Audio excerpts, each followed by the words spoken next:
প্রিয় দর্শক, এখানে দেখতে পাচ্ছেন বেগুন গাছ। এগুলো হচ্ছে কালো বেগুন। এই যে লম্বা লম্বা সাইজের কালো বেগুন। আর বেগুনের ফুল দেখতে পাচ্ছেন, ফুলগুলো একই রঙের, অর্থাৎ সব বেগুনের ফুলই প্রায় বেগুনি রঙের ফুল। এবং এই গাছটির এই লম্বা বেগুনের দেখবেন ডগার দিকেও বেগুনি রং। এই যেখানে বেগুনি রং দেখতে পাচ্ছেন, এবং প্রচুর ডালপালা বের হয়, ছোট ছোট ডাল বের হয়। এবং প্রত্যেক পাতারই যখন গাছটি ধীরে ধীরে বাড়তে থাকে, তখন পাতার কর্নার দিয়ে বেগুনের বেগুন বেরোবে, যে বেগুনের ফুল বেরোয়। এবং পরবর্তীতে এগুলোই পক্ক হয়ে পরিপুষ্ট হয়ে পরাগায়নের মাধ্যমে পরবর্তীতে এগুলো বেগুনে বা ফলে, ফুল থেকে ফলে পরিণত হয়।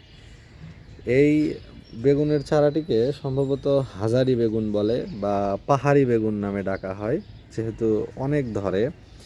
এবং এগুলোর খুব একটা যত্নের প্রয়োজন হয় না, অর্থাৎ মাটি ভালো পেলেই এগুলোর রোগবালাই বা পোকার আক্রমণও অনেক কম। বিপুল পরিমাণে ধরে, প্রচুর পরিমাণে ধরে। একটা গাছ থেকে অনেক সবজি পাওয়া যায়, অর্থাৎ অনেক বেগুন পাওয়া যায়। তবে এগুলো খেতে অনেক সুস্বাদু না, অর্থাৎ খেতে ভালো না, টেস্ট কম এগুলোর।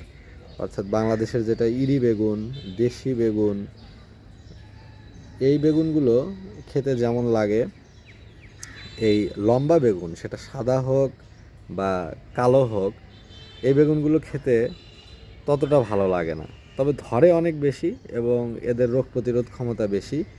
এদের অনেক ওষুধ বা কীটনাশক এগুলো দিতে হয় না, শুধুমাত্র ভালো মাটি প্রোভাইড করলেই, উর্বর জমিতে লাগালেই এবং পর্যাপ্ত পরিমাণ রোদ পেলে গাছটি দীর্ঘদিন বাঁচে এবং প্রচুর সবজি দেয়, অনেক বেগুন দেয়।